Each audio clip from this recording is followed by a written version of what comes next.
So here we have the Nissan Qashqai on an 18 plate. I'm going to start off by showing you around the outside of the car, and then we'll hop in and run through some controls on the inside.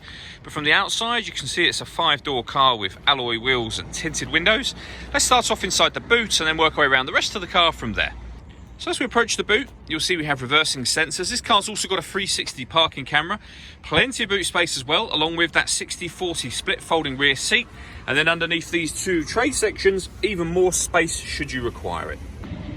Okay, so we're just going to work our way back round to the front of the car, and then we'll hop in and run through some controls on the inside. But now that we've done a full circle of it, you can see it's in excellent condition the whole way round. Just briefly before we climb in, I think it's well worth seeing the interior from this exterior point of view. There's plenty to run through on the dashboard, so let's hop in and we'll do that right now. Okay, now that we're inside the car, we're going to start with the dials. On the left-hand side, we have the rev counter, and on the right-hand side, the speedometer and fuel gauge. In the middle, you can see the total miles for this car, which are 11,639. Information displayed above that can be changed using buttons on the steering wheel.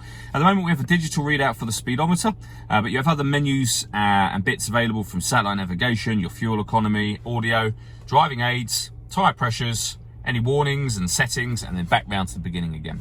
To make those adjustments, you use these buttons just here. We've also got stereo controls over that side as well. On the right hand side we have cruise control and speed limiter and phone controls, including voice activation for the phone, so you can hit that button, ask it to dial any one of your contacts list, and it'll do that for you without you having to take your phone from your bag or pocket.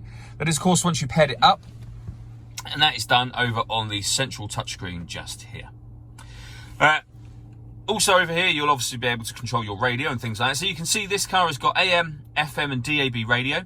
It's also got Bluetooth audio, USB input as well, so plenty of ways to listen to your music in this car. You can go back to the main menu just here, which is where you can access satellite navigation, for example.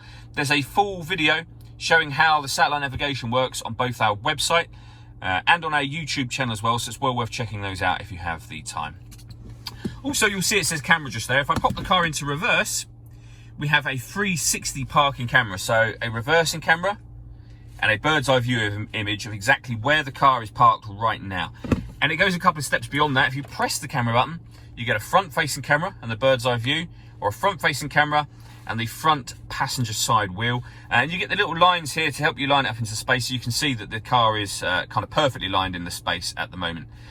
If you need help parking, however, this car has the ability to parallel park and perpendicular park for you.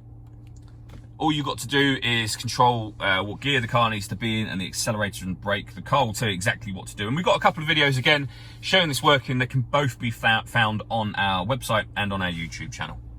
Working our way down from that, we have dual zone climate control. So you can adjust the passenger and driver temperatures, your fan speed up and down.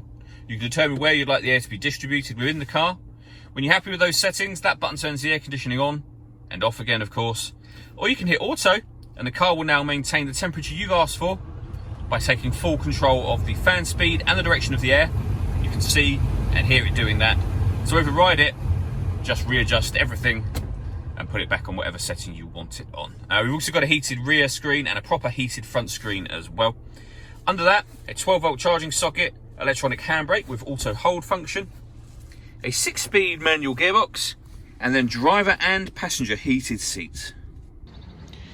All that leaves me to say is thank you for taking the time to watch this video. If you'd like to come and see the car in person and have a test drive, please feel free to call any of our MJA sites.